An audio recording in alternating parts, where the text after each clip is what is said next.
जास्त काळ झोपणं हे चुकीचं आहे. तुम्ही ना माणूस जेवढं आयुष्य जगतो ना त्याच्यातलं 70-75% माणूस आयुष्य झोपत घालतो.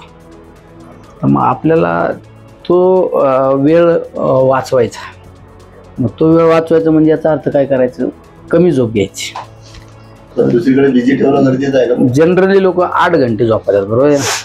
काही तर 9 घंटे झोपतात, काही 10 घंटे झोपणारे पण बघितले आहे, बरोबर आहे ना. पण जनरली 8-8.5 घंटे झोपणारे लोक आहेत. मग आपण त्याच्यातले कमीत कमी 4 घंटे वाचवले पाहिजे, 4-4.5 घंटे वाचवले पाहिजे. मग ते आपल्या आयुष्यात तेवढं एजमध्ये वाढ झाली असं समजायचं. नाही तर आपण जगलोय 100 वर्ष, यार पण तू 50 वर्ष झोपत घातले ना, काय तुझे मग तू खरा 50 वर्षच जगला. मग आपण त्याच्यातले काही स्पेअर करायचे असं. तर तुम्ही जे ऐकत होतात तो प्रश्न माझा असणारच होता. नमस्कार, मी प्रतिभा चंद्रन आणि तुम्ही बघत आहात आता नवराष्ट्र. नवराष्ट्राच्या आमच्या स्टुडिओमध्ये आजचे आमचे जे विशेष पाहुणे आहेत ते आहेत खासदार निलेशजी लंके. त्यांचं नुकतंच गाजलेलं भाषण तुम्ही ऐकलेलं आहे आणि त्या भाषणामध्ये त्यांचा एकंदर जीवनाचा सार, त्यांचं व्यक्तिमत्व सगळंच तुम्हाला कळलं. उगीचच माणूस सरपंच पदापासून संसदेपर्यंत नाही पोहोचत, त्याच्या मागे एक प्रचंड मेहनत असते. ते आमच्या स्टुडिओमध्ये जेव्हा आले तेव्हापासून सतत फोनवर आहेत. माझ्या कॅमेरामनला इथे टेन्शन आहे की साहेब तुमचा फोन जरा बाजूला ठेवा ना, तरच मुलाखत होईल. शेवटी त्यांनी आमचं ऐकलेलं आहे आणि तो फोन बाजूला ठेवलेला आहे. लंके साहेब, मला एक सांगा, तुम्ही एका शिक्षकाच्या घरातले, मी शिक्षकाचीच मुलगी आहे. मी कधी राजकारणात यायचं स्वप्न पाहिलं नव्हतं. तुम्ही कधी कसं पाहिलं? तुम्ही राजकारणात यायचं स्वप्न नाही पाहिलं याचा अर्थ तुम्ही आपलं आयुष्य आनंदी घालवलं. राजकारणात येणं आपल्यासारख्या सर्वसामान्य कुटुंबातील घरातील एखादा युवक असो किंवा एखादी युवती असो, ज्यावेळेस राजकारणात येते त्यावेळेस अनेक संघर्षाला आपला तोंड द्यावं लागतं. त्यामुळं तुम्ही राजकारणात नाही आले तर तुम्ही कमीत कमी संध्याकाळी निवांत तुम्हाला झोप लागत असेल. आमच्यासारख्या माणसांकडे झोप आयुष्यात नाही. आम्हाला कायम तुम्ही पाहिलं असेल, एक घोडा असतो, घोडा, त्या घोड्याला पिंडी बांधलेली असते आणि ते घोडा पिंडीकडे बघून नुसता पळत असतो. तसं राजकारणी लोकांची गंमत आहे, तशी आमच्यासारख्याची गंमत आहे. त्यातल्या सर्वसामान्य कुटुंबातल्या माणसाला राजकारणामध्ये त्याग करावा लागतो आणि अनेक संघर्षाला फाईट आउट करावं लागतं. राजकारण क्षेत्र असं आहे, काही प्रस्थापित घराण्यांना त्या ठिकाणी थोडं झुकतं माप समाजामध्ये असतं. तसं आपल्यासारख्या कुटुंबातून ज्यावेळेस राजकारणात आपण येतो ना, त्यावेळेस आपल्याला अनेक गोष्टीला फाईट आउट करावं लागतं. ज्यावेळेस माझ्यासारखा माणूस राजकारणात आला, मला घरातल्या कुटुंबापासून फाईट आउट करावं लागतं. म्हणजे हे संघर्ष आहे सगळा. शिक्षकाची मेंटॅलिटी असते की एक सुरक्षित टेन्शनेबल जॉब करावा आपल्या लेकरांना, त्याच्यासाठीच त्याची मेहनत असते. तुम्हाला घरातून विरोध नाही झाला कधी? कुठल्या पण एखाद्या शिक्षकाला जर विचारलं तुमचे मुलं काय घडले पाहिजे, तर शिक्षकाला वाटतं माझा मुलगा डॉक्टर झाला पाहिजे, इंजिनियर झाला पाहिजे, नाही काय तर शिक्षक तरी झाला पाहिजे, ही भावना असते. असं कुठल्या तुम्ही शिक्षकाला जर विचारलं ना, तुमचा मुलगा गावचा सरपंच होणं तुम्हाला आवडून का? त्यांना नको, काय करायचं आपलं, घरच्या भाकरी खायच्या आणि त्या काय लष्कराच्या भाकरी भाजायच्या नाही. त्यांना राजकारण हे ते शिक्षक लोक, ते काय होतं, शिक्षक हा सगळ्यात भित्रा प्राणी असतो.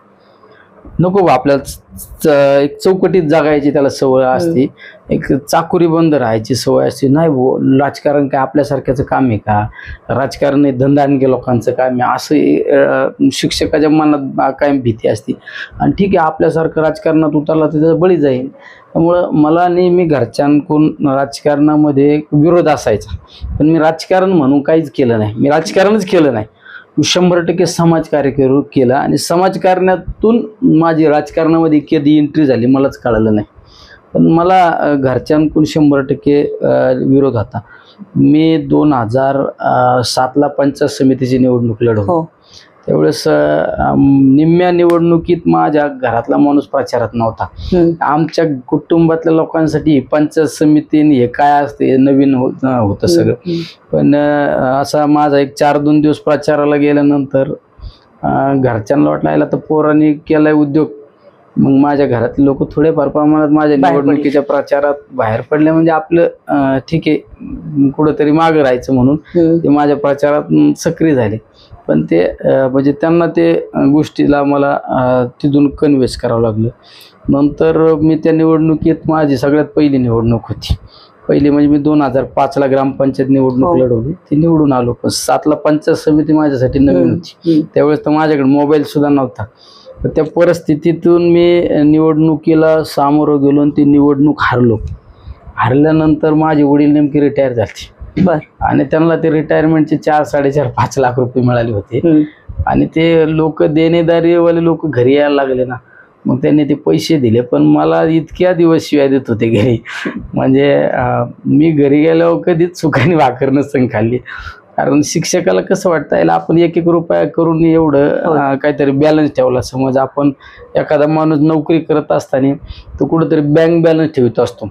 समज पोरांचे लग्न करून घरं बांधून त्याचा कुठंतरी बिचारा उपाशी तापाशी राहून 2 रुपये वाचवित असतो. आणि हे वाचवलेले पैसे रिटायर झाले मिळत असते आणि ते रिटायर झालेले पैसे मिळाले आणि ते माझे या असं आम्ही उद्योग केल्यामुळे ते मिटवायची वेळ आली.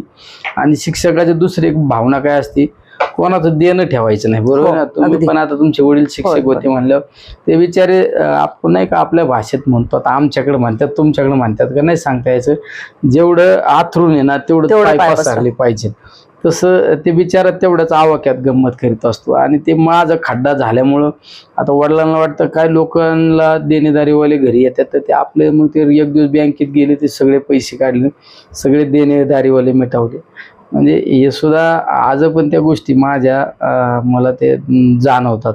त्याच्यातून असा घरातला थोडाफार विरोध, पण नंतरच्या कालखंडात थोडं आमच्या कुटुंबातील लोक पण इन्व्हॉल्व झाली या सगळ्या प्रक्रियेत. आज आपण जेव्हा भेटतोय ना, तेव्हा शिवसेना जो तुमचा पहिला पक्ष, त्याचा वर्धापन दिन आहे. शिवसेनेमध्ये पण उलथापालथ प्रचंड झालेली. पहिली बाळासाहेबांची कशी भेट झाली आठवतं का? कसं शिवसेनेशी जोडले? बाळासाहेबांची भेट तर माझ्यासाठी लय अविस्मरणीय होती. मी लहान होतो. मी माझं घर, मी सुपा आणि आमचं पारनेर, त्या रोडवर आमचा हांगा म्हणून गाव आहे. आणि आमचं घर रोडच्या कडेला थोडं एक जिल्हा परिषद शाळा आहे आणि त्याच्या पुढल्या बाजूला आमचं घर आहे. पण त्यावेळेस घराच्या वाट्या उभा राहिलं ना, त्या रोडच्या गाड्या दिसतात, आज पण दिसतात. आज आम्ही इमारती बांधल्या, जिल्हा परिषद शाळेची मोठी इमारत वगैरे मीच बांधली. पण त्यावेळेस आम्ही वाट्यावर उभा राहिलो तर आमचं स्टँडला कोण उभं राहिलं ते दिसायचं. आणि मी सकाळी उठलो आणि त्या सगळ्या गाडीला भगव्या झेंड्या लावणाऱ्या मोटरसायकली पारनेरवरून सुप्याकडे जाताना दिसत होतं, सुप्याकडून पारनेरवरून येताना दिसत होतं. मी लायले भगव्या झेंड्याच्या गाड्या काय पुढं जातात गाड्या. तर मी आपलं तिथं खेळता स्टँडला आलो, विचारलं म्हणलं काय भानगडी. ते बाळासाहेब ठाकरे येणार आहेत. मला बाळासाहेब ठाकरे म्हणलं कोणतरी वेगळी हस्ती असेल. मी शाळेतच गेलो नाही त्या दिवशी. शाळेत गेलो नाही, नेमकं काहीतरी 11-11:30च्या दरम्यान बाळासाहेब आमच्या गावात उभे आले. आणि नेता चालल्यावर लोक स्वागताला उभे राहतात ना, स्वागताला उभे राहतात तसं आमच्या गावातले लोक त्या साहेबांच्या स्वागताला उभे राहिले. मला आज आठवतं, लांबलचक गाडी होती साहेबांची. तर मी एकदा याला गेलतो मातोश्रीवर, नाही शिवालयात का मातोश्री, मला ती गाडी आज पण शिवालयात गाडी लावलेली, मोठी गाडी, लांबलचक गाडी होती बाळासाहेबांकडे. त्या गाडीतून उतरले. आता आमच्यासारखे लोक आता गर्दीत गेलं तर पोलीस लोक गचांनी त्यात, लहान पोरांकडे कोण बघू शकतं. मी तेवढ्या गर्दीतून बाळासाहेबांना भेटलो होतो, तेवढ्या गर्दीतून साहेबांच्या जवळ गेलतो. पण ते काय, मी साहेबांकडे गेलो ते माझ्यावर काय जे हे झालं ना, तर मी एकदम शिवसेना अशी माझ्या मनातच बसली. ते भगवा झेंडा हे ते आपल्याला काय पक्ष पार्ट्या काही कळत नसतो, पण ते भगवा झेंडा हे तर काय असं ते धनुष्यबाण हे जरा अट्रॅक्शन होतं ना, चिन्ह झेंडा येते. मी शाळेत सुद्धा चित्रकला माझी चांगली होती. मी पहिलं चित्र काढायचं म्हणलो का धनुष्यबाण काढायचो. मग एवढं ते शिवसेनेची अटॅचमेंट झाली. आज बाळासाहेब नाही, पण निश्चित बाळासाहेबांच्या आठवणी कायम राहतात, स्मरणात येत. मग एक त्यांना वन ऑन वन म्हणजे असं भेटला कधी, त्यांच्याशी बोलणं? मी बाळासाहेबांचे, कारण बाळासाहेबांनी खरं सांगते, मराठवाड्यात खूप तरुण असे आहेत की ज्यांची काही राजकीय पार्श्वभूमी नव्हती, अक्षरशः 10x10च्या खोलीतले, पण त्यांना बाळासाहेबांनी खरंच एक राजकीय. बाळासाहेबांचा माझा 1-to-1 डायलॉग नाही झाला, माझा आणि त्यांचा संपर्क नाही आला कधी. पण बाळासाहेबांची नजर माझ्यावर पडली ठीक आहे. आणि मी बाळासाहेबांना जवळून पाहिलं होते. काय असतं, एखाद्या माणसाचं वेगळंच काहीतरी, असं काही माणसाचं सहज होत नाही. त्यांचं काहीतरी एक दैवी अंश असतो अशा लोकांमध्ये. मी तर आता काल आमच्या राष्ट्रवादी पक्षाच्या वर्धापन दिनाच्या कार्यक्रमात सुद्धा म्हणलो, पवार साहेब हे आमच्यासाठी एक दैवत आहे आणि पवार साहेब हे परिशी. तसं बाळासाहेबांचे त्यावेळेस फक्त मी जवळून पाहिलं, पण ते शिवसेनेचं किती वर्ष काम केलं, का बरं बाहेर पडलं? मी लहानपणापासून मला जसं कळायला लागले तशी शिवसेनेचंच काम केलं. मी नंतर शिवसेनेच्या अनेक टप्प्याटप्प्यावर काम केलं. मी एक ग्रासरूटला कार्यकर्ता, मी एका गावचा शाखा, मी शिवसैनिक होतो, नंतर शाखा प्रमुख झालो, नंतर गण प्रमुख, गट प्रमुख, तुमचा विभाग प्रमुख, उपतालुका प्रमुख आणि तालुका प्रमुख. आणि असं माझा शिवसेनेच्या संघटनेत काम केलं. आणि त्याचबरोबरीने पॅरलल बघा तुम्ही, प्रशासन आणि संघटना बरोबर मी पॅरलल काम केलं. मी ग्रामपंचायत सदस्य, सरपंच, बरोबर, पंचायत समिती सदस्य, उपसभापती आणि पायरी चढत जिल्हा परिषद सदस्य आणि 2019ला आमदार आणि आता 24ला खासदार झालो. म्हणजे हे दोन्ही पण मी संघटना आणि प्रशासन आहे दोन्ही पॅरलल बाजूने टप्प्याटप्प्याने करत राहिलो. शिवसेना सोडली आणि तुम्ही काम तुमचं जेव्हा सुरू झालं, वेगळं तुमचं सामाजिक काम सुरू होतं. कोविडमध्ये तुमचं काम खास झालेलं पाहिलेलं आहे. आणि कोविडमध्ये तुम्हाला तो अजितदादांचा आलेला फोन पण की अरे बाबा स्वतःची काळजी घे. पण त्याच्या आधी, म्हणजे त्याच्या आधीच तुम्ही राष्ट्रवादीशी जोडले गेलात काय नेमकं? राष्ट्रवादीशी 2018च्या दरम्यान आमच्याकडं आदरणीय उद्धव साहेब ठाकरे साहेबांचा कार्यक्रम होता आणि त्या कार्यक्रमात त्यावेळेचे आमचे आमदार आवटी म्हणून होते. त्यांचं 27 फेब्रुवारी 2018ला त्यांचा वाढदिवसाच्या निमित्ताने एक शेतकरी मेळावा घेतला होता.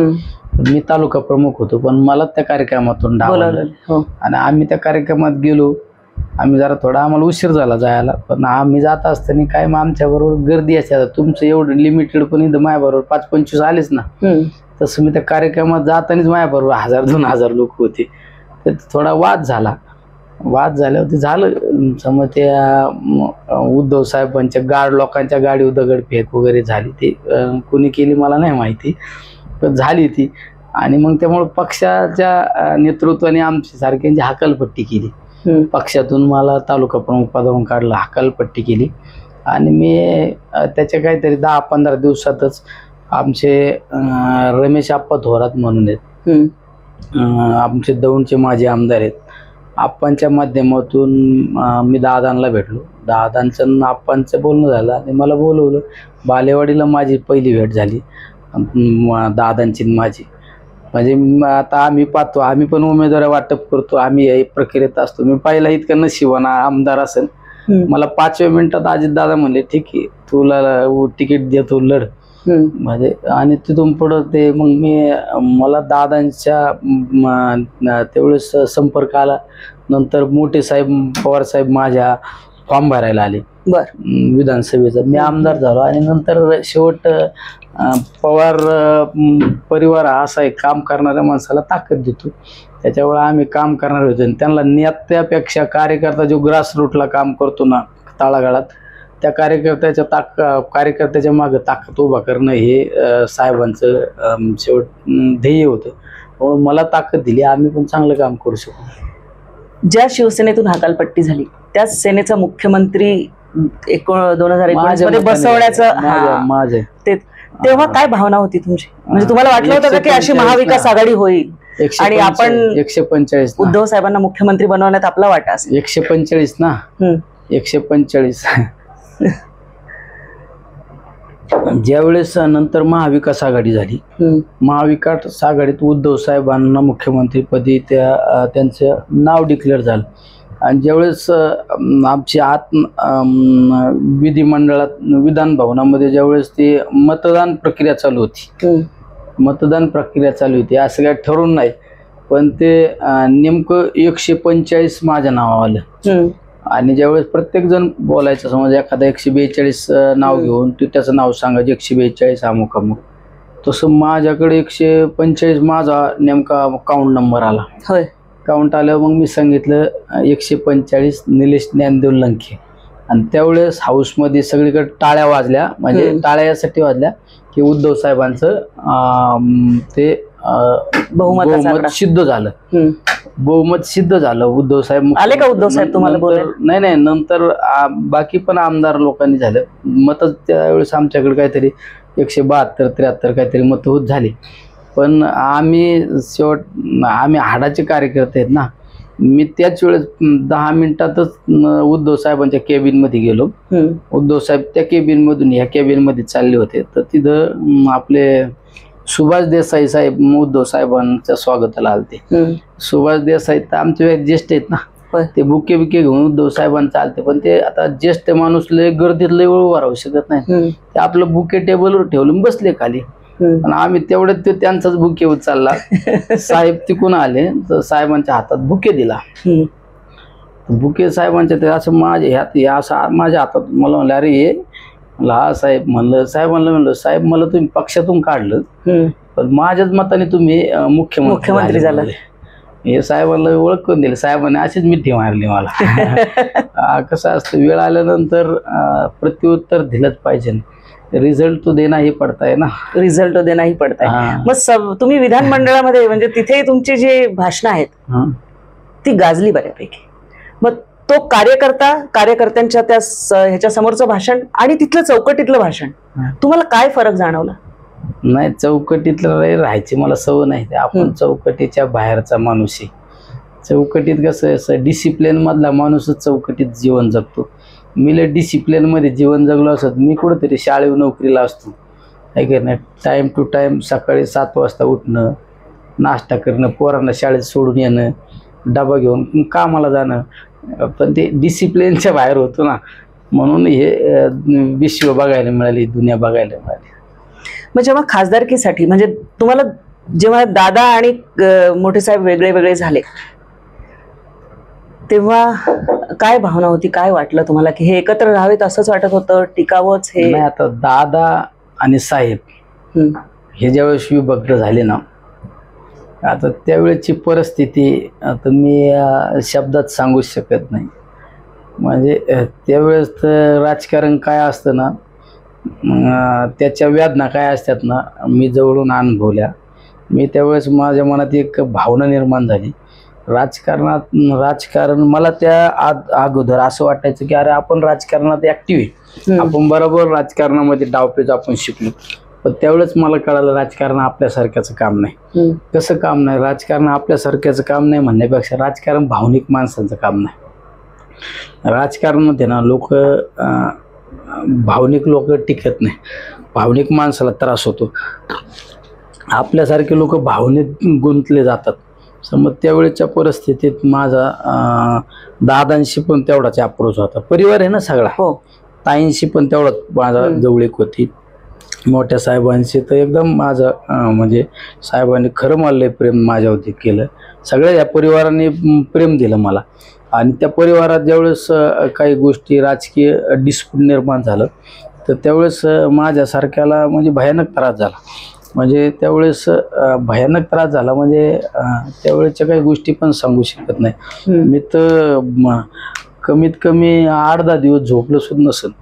हा म्हणजे जे काही 3-4 तास झोपतात तेही झोप नाही. म्हणजे विशेष सांगू नका. माझ्या आयुष्यात सगळ्यात भयानक म्हणजे वाईट काळ तो गेला असेल. हे सगळं पाहिलं. ठीक आहे, राजकारणात काही लोकांना काय नसतं, काय वाटत नाही. राजकारणात सहज माणसं पुढे जातात. तर त्यावेळेस आम्हाला जे प्रसंग अनुभवायला मिळाले शेवट तेव्हा सगळ्यात काळ एकदम मला तेव्हा 8-10 दिवस तर इतका वाईट गेला. मी तर नंतर शेवट मोबाईल बंद केले. मी तर ती घटना घडली मोबाईलच बंद करून टाकले. नंतर ते ॲडजस्टच व्हायना. तर मी वैष्णोदेवीला निघून गेलो. देवीचं दर्शन घेतलं आणि तिकडून आल्या मोबाईल चालू केला. म्हणजे ते काय वाईट काय ते आपलं मी आज पण म्हणतो लय आमच्यासारख्या भावनिक लोकांचं काम नाही राजकारण. राजकारणात थोडं लोक निष्ठूर लागतात आहे का नाही. ते काहीतरी आमच्या खेड्याकडे काही जुने राजकारणी लोक सांगतात एखादी मयत झाली तरी त्याच्या अंगावर छातीवर पाय देऊन पुढे जाण्याची तयारी ठेवली पाहिजे. बरोबर आहे ना. असं म्हणतात लोक, काही खेड्यातले लोक जुने लोक म्हणतात, पण ते भावनिक लोकांना त्रास होतो. तो पण मग मध्ये चर्चा सुरू होती, दोघं भेटायचे आणि असं वाटत होतं की एकत्र येतील का, पण पवार साहेबांनी आता त्याला एक पूर्णविराम दिला असं म्हणायला पाहिजे. बरं ती साहेबांची खरं गुगली होती का, म्हणजे पुढे काही होऊ शकतं? तुमचं काय म्हणणं? काय असतं तुम्हाला सांग का, राष्ट्रवादी पक्षाचा हा पक्ष आहे, पवार साहेबांचा परिवार आहे आणि या परिवारातला मी एक छोटा घटक आहे. तुम्ही पाहिलं असेल एखादं मंदिर उभं असतं, मंदिर जो खालच्या पायाचा दगड असतो ना, दगड, त्या दगडाने कधीच कळसाची उंची मोजायची नसती, त्याने ती दगड खालचा पाया म्हणूनच काम करायचं. तसं आम्ही या सगळ्या परिवाराची दगड म्हणून, पाया म्हणून काम करतो. त्यामुळे आम्ही कधी ती कळसाची उंची मोजायचा विचार नाही करायचा कधी. त्यामुळे ह्या गोष्टीच्या मी नाही खोलात जात. मी एक राजकारणातला काही लिमिटेशन पाळणारा कार्यकर्ता आहे. वरिष्ठांच्या गोष्टीत लुडबुड नाही करायची. वरिष्ठांच्या त्यांनी ज्या सूचना केल्यात, जे आदेश केले तेच पालन करायचे. आपण कधी नेतृत्वाला मार्गदर्शकाच्या भूमिकेत राहायचं नसतं. मग खासदारकी जेव्हा तुमच्याकडे हे झाली तर एकदम एका अर्थाने जायंट किलर ठरलात तुम्ही, कारण ज्या जागांकडे महाराष्ट्रामध्ये लोकसभेच्या वेळी लक्ष होतं त्यापैकी तुमची सीट नक्कीच होती की तिथे काय होईल. एकीकडे सर्व प्रकारची शक्ती, सत्ता सगळं होतं आणि तुमची लढाई, म्हणजे मला ते आठवतं की इथे लंकेसाहेब येणार म्हणजे दादांच्या इकडून इकडे यायला लागले, म्हणून सुद्धा 2-3 दिवस गलका झाला. मग तुम्ही आले, ते पण जोरात झालेलं पाहिलं. आणि मग निवडणुकीच्या वेळी तुम्हाला विश्वास, खात्री होती की आपण जिंकू? मला खात्री विश्वासापेक्षा कोण किती मोठं यापेक्षा जनतेने एखादी गोष्ट हातात घेतल्यानंतर त्यामध्ये यश मिळत असतं. राजकारणामध्ये लोकांनी जर निवडणूक हातात घेतली तर त्यामध्ये निश्चित यश मिळत असतं. त्यामुळं आणि मी काय कुठल्या निवडणुकीचा आणि याचा चिंता करणारा कार्यकर्ता नाही. आपल्याकडे काय होतं, आपल्या सर्वसामान्य कुटुंबातले आपण हे सब कुछ बोनस मिल गए आहे. ग्रामपंचायत सदस्य होण्याचे कधी स्वप्न नाही पाहिले, पण सदस्य झालो. सरपंच कधी झाल्याचे स्वप्न पहिले नाही, सरपंच होऊन गेलो. पण सगळ्या पदावर काम करीत असताना मी माझ्या कामाचा ठसा उमटवला, म्हणजे एकदम अलग काम करून दाखवलं, कामाचं काहीतरी उजवं काम करून दाखवलं. पद मी तर बऱ्याच वेळा विचार करतो, सत्ता ही मिरवायसाठी नसती, सत्ता ही जनतेला, सर्वसामान्य लोकांना न्याय देण्यासाठी असते. आणि तो न्याय देण्यात आपण जर यशस्वी ठरलो तरच खऱ्या अर्थाने त्या पदावर काम केल्यासारखं आपल्याला एक समाधान वाटत असतं.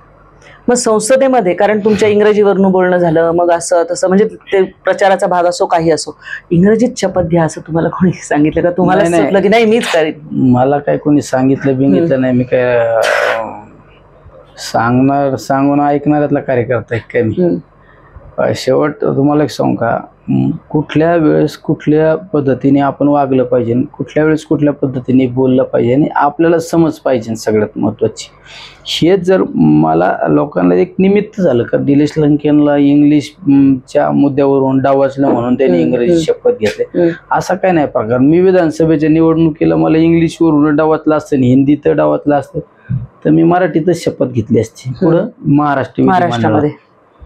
पण ज्यावेळेस माझ्यासारखा एक कार्यकर्ता, सर्वसामान्य कार्यकर्ता ज्यावेळेस संसदेत जातो आणि संसदेत गेल्यानंतर शपथविधी आणि तीच त्याची ओळख पिरियड असते, बरोबर आहे ना, शपथविधी आणि तीच त्याची ओळख पिरियड असते. आणि त्यावेळेस देशातील प्रत्येकाचं लक्ष असतं त्या संसदेत कोण शपथ घेतं, कोणाची ओळख पिरियड चालू आहे. त्यावेळेस तुम्ही पहा, आपला भारत देश प्रत्येक राज्याची वेगवेगळी भाषा बोली. समज महाराष्ट्रात मराठीला प्राधान्य दिलं जातं, तुम्ही पलीकडे MP ला गेले तर तिथे हिंदी भाषेला महत्त्व दिलं जातं. तुम्ही केरळला गेलो तर त्यांची केरळी भाषा आणि बऱ्यापैकी इंग्लिशला, तमिळनाडूला तमिळी, कर्नाटकला वेगळीच भाषा, असे जम्मू काश्मीरला वेगळी भाषा. म्हणजे भारतामध्ये वेगवेगळ्या भाषेला, वेगवेगळ्या राज्यात वेगवेगळ्या भाषेला महत्त्व दिलं जातं. पण जनरली भारतातील बऱ्यापैकी लोकांना इंग्लिश भाषा समजते आणि ज्यावेळेस आपण माझ्यासारख्या माणसाने जर केरळी भाषेत म्हणा वेगळ्या कुठल्या भाषेत जर शपथ घेतली असती त्या स्टेटच्या लोकांनाच समजलं असतं. मी हिंदी भाषेत जर मी शपथ घेतली असती तर ती केरळच्या लोकांना, तमिळनाडूच्या लोकांना, कर्नाटकच्या लोकांना ती कळलीच नसती भाषा. आणि मला तर देशासमोर माझी ओळख परत द्यायची होती, शपथ घ्यायची होती. आणि देशाला कुठली भाषा कळती तर इंग्लिश सगळ्यात महत्त्वाचं. त्यामुळे मला इंग्लिश भाषेमध्ये मी बोलणं पसंत केलं आणि इंग्लिश भाषेत शपथ घेतली. वेगळं काय नाही ना, म्हणजे आपण ज्यावेळेस देशासमोर जातो त्यावेळेस वेगळ्या पद्धतीने सांगितलं पाहिजे. त्यामुळं माझी भाषा, मी ज्या इंग्लिशमध्ये शपथ घेतली 543 खासदारांनी शपथ घेतली. किती? 543. फक्त निलेश लंकेचीच शपथ गाजली, सगळ्या TV चॅनलवर एकच लागले. म्हणजे शेर की झलक सबसे अलग. मला तुम्हाला हे विचारायचंय की कुठेतरी तुम्ही त्या भागामध्ये आहात, लोकांना भेटता, तुमची बोलण्याची पद्धत, कामाची पद्धत, तुम्ही स्वतः सांगितलं परवा की 12 नंतर कार्यकर्तेच रात्री सांभाळावं लागतात, मध्यरात्री. पण सुप्याच्या MIDC मध्ये असं म्हणलं जातं की दादागिरी आहे, दहशत आहे. कोणाची आहे दादागिरी? दहशत ना, दादागिरी दहशत आहे ना आपली. दादागिरी दहशत आपली आहे. कारण अहिल्यानगरच्या सगळ्या जिल्ह्यातल्या MIDCचं सगळं जे आहे ना, म्हणणं आहे ना दादागिरी दहशत, निलेश लंकेची दादागिरी दहशत आहे. ती कशासाठी? चांगल्यासाठी. कुणी गुंडगिरी MIDCत करीत असेल तर त्याच्यासाठी 2 हात करण्याची तयारी ठेवणारा निलेश लंके. जर चुकीच्या पद्धतीने उद्योजकांना कोणी त्रास देत असेल, ब्लॅकमेलिंग करीत असेल तर त्याला सरळ करण्याची तयारी. कोणी अधिकारी विनाकारण जर उद्योजकांना माझ्या त्रास देत असेल तर त्या अधिकाऱ्याला सुद्धा त्याच्या स्टाईलमध्ये सरळ करण्याची ताकद माझी. उद्या MIDCच्या माझ्या बेरोजगारांना कोणी जर उद्योगामध्ये त्याला प्राधान्य देत नसेल तर त्यावेळेस कंपनीवाल्याला सरळ करायची सुद्धा ताकद माझी. म्हणून ही दादागिरी कोणाला मान्य नसेल तर त्याला काय असं लपून दादागिरी करायची म्हणायचे का? आपली नाही दादागिरी, आहे ते आहे. पण मी ह्या सगळ्या गोष्टी मेंटेन केल्या म्हणून आज सुपा MIDC महाराष्ट्रात टॉपला. MIDC माझ्यासारखा कार्यकर्ता ज्यावेळेस सरपंच म्हणून काम केलं त्यावेळेस माझ्याकडे अमेरिकन ॲक्सेल नावाची एकच कंपनी होती. किती? एक कंपनी होती. पण मी काळाची पावलं ओळखले. यांना काय लागतं? यांना संरक्षण लागतं. स्थानिकांना काय लागतं? उद्योग लागतो. स्थानिकांना त्या कंपनीमध्ये नोकरी लागते. मग स्थानिक लोक आणि ह्या उद्योजकांचा मेळ घालून ठेवण्याचं काम केलं म्हणून आज सगळ्यात मोठी टॉपची MIDC. हे एखाद्या उद्योजकाने सांगितलं पाहिजे की निलेश लंकेचा आम्हाला त्रास आहे. हे कोणीतरी उठसूट काहीतरी भांडवल पाहिजे ना निलेश लंकेवर टीका करायची म्हणून सांगायचं. MIDCतले दादागिरी उद्योजकांनी सांगायचं, स्थानिक ज्यांचे व्यवसाय त्यांनी सांगायचं. पण ते लोक सांगतात ना आम्हाला खऱ्या अर्थाने संरक्षण दिलं ते निलेश लंकेने दिलं. यांचे उलटे धंदे चालून देत नाही म्हणून दादागिरी.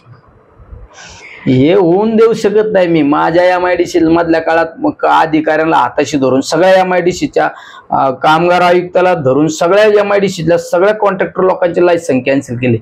एका भाषेत त्याला फोन करून सांगितलं हे चालणार नाही चुकीच्या पद्धतीने. माझ्या मधल्या काळात सगळ्या उद्योजकांना कुठंतरी नगरच्या आपलं मुंबईच्या मंत्रालयात उद्योग मंत्र्याच्या दालनात बोलवलं. अरे कशासाठी बोलवलं? काय कारण? त्याने स्वतःचे भांडवल टाकून कंपन्या टाकल्या. त्याला का बोलवलं? मी त्या आधी विचारला, जाब विचारला. त्याच्यामुळे यांचे काही उद्योग चालून देत नाही म्हणून यांचं चुकीच्या पद्धतीने माझ्याबद्दल एक समाजामध्ये चुकीचा मेसेज पोचवण्याचं काम केलं जातं. पण असा कुठलाही प्रकार नाही, असा एक सुद्धा अधिकृत माणूस सांगणार नाही. पवार साहेबांचं एक वैशिष्ट्य आहे की पवार साहेबांचे सर्व पक्षामध्ये अतिशय घनिष्ठ मित्र आहेत. म्हणजे राजकारण करायचं त्यावेळी ते राजकारणाचा विरोध करतात, परंतु जेव्हा वैयक्तिक संबंध जेव्हा असतील तेव्हा सर्व पक्षामध्ये आहेत. त्यांच्याकडनं हा धडा शिकावा असं वाटतं का? आणि जर तो शिकला तर कोणाशी तुम्हाला छान जुळवून घ्यावं असं वाटेल आपल्या जिल्ह्यामध्ये?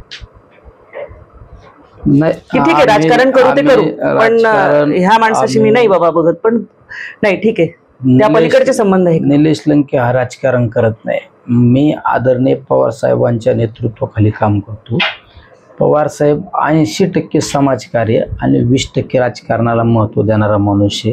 पवार साहेबांचे व्हिजन, पवार साहेबांना समाजाबद्दल असलेलं प्रेम, आत्मीयता, त्याच पावलावर पाऊल ठेवून आम्ही काहीतरी टेकेरा या समाजामध्ये काम करतो.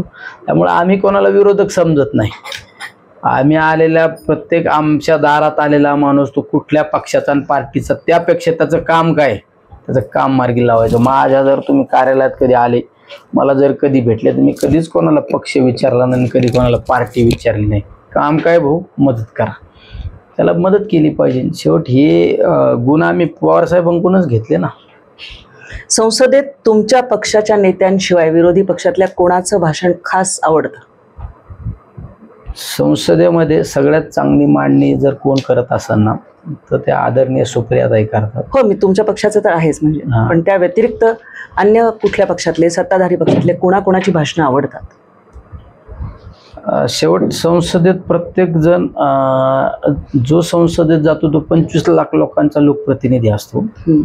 तो त्या ताकदीने तो त्याची बाजू मांडायचा प्रयत्न करीत असतो. तो तेवढा प्रभावशाली भाषण करतच असतो, कारण तिथं गेलेला माणूस हा तेवढा अभ्यासू असतो ना. त्यामुळं प्रत्येकाचं भाषण हे एकदम प्रभावशाली असतं. त्यामुळं असं मी म्हणू शकत नाही ना का यांचं चांगलं आणि त्यांचं चांगलं नाही.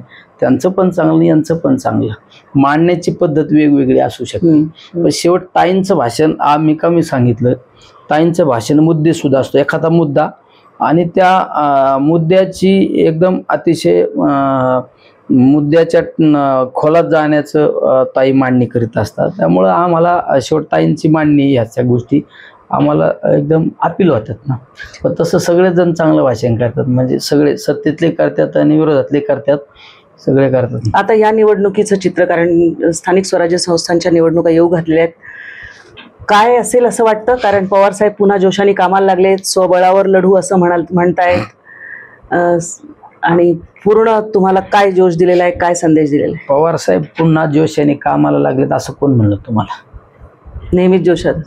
पवार साहेब हे कायम जोशात आहे. आज एखादी निवडणूक झाल्यानंतर दुसऱ्या दिवशी परत कामाला लागणारा नेता, नाही तर एखादी निवडणूक झाल्यावर पुढारी, अरे लय थकलो, मी आता चाललो फिरायला बाहेर, मी आता जरा माझ्या कुटुंबाबरोबर चाललो.